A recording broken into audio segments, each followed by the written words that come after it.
నా పేరు కుర్వపల్లయ్య, బీఆర్ఎస్వి రాష్ట్ర నాయకులు, జోగులాంబ గద్వాల జిల్లా. మరి ఈ కాంగ్రెస్ ప్రభుత్వం వచ్చి ఈనాటికి దాదాపు 30 నెలలు అవుతున్న సందర్భంగా ఈ రాష్ట్రానికి, తెలంగాణ రాష్ట్రానికి ఏవైతే హామీలు ఇచ్చినారో వాళ్ళు వచ్చిన మరి 3 సంవత్సరాలు అవుతా కూడా ఇంతవరకు వాళ్ళు ఇచ్చినటువంటి 6 గ్యారెంటీలు కానీ 420 హామీలు కానీ ఏవి నెరవేర్చలేదు ఈ రాష్ట్రానికి. మరి అందులో ముఖ్యంగా ఈ రాష్ట్రానికి ఉద్యోగులకు కానీ నిరుద్యోగులకు కానీ ఇచ్చినటువంటి హామీలు ఏవి నెరవేర్చలేదు.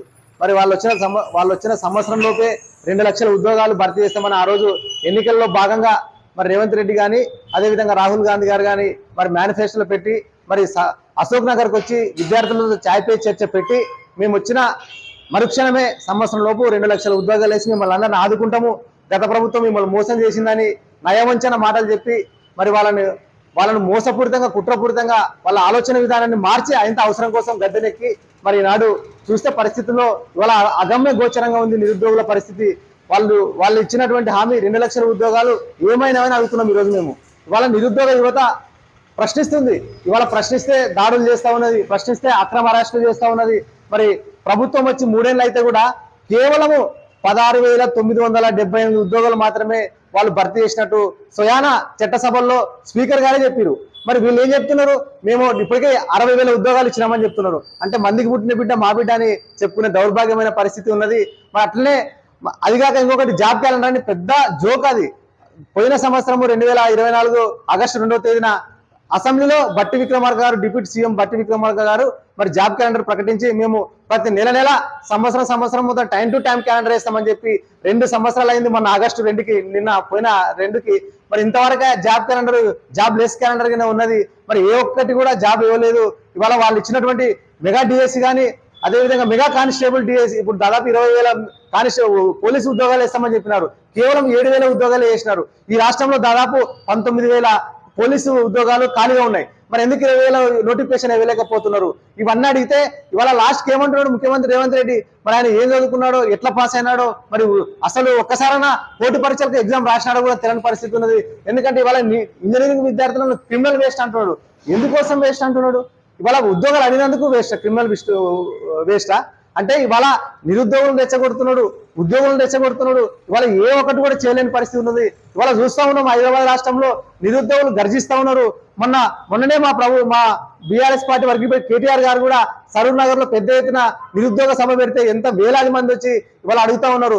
రేవంత్ రెడ్డికి సర్కార్కి, కాంగ్రెస్ సర్కార్కి సోయి ఉంటే వాళ్ళు ఇచ్చిన హామీని ఇంప్లిమెంట్ చేయాలని అడుగుతా ఉన్నాం. అందులో భాగంగా అంటే నిరుద్యోగ వృత్తి 4,000 ఇస్తా అని చెప్పినారు.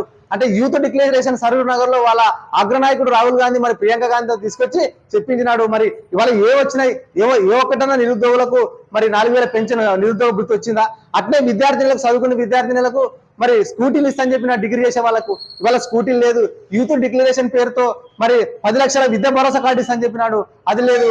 చదువుకు అంటే పిహెచ్డి చేసే స్కాలర్స్ కు నెల 10,000 జీతం, 10,000 స్కాలర్షిప్ ఇస్తున్నాడు, అది లేదు.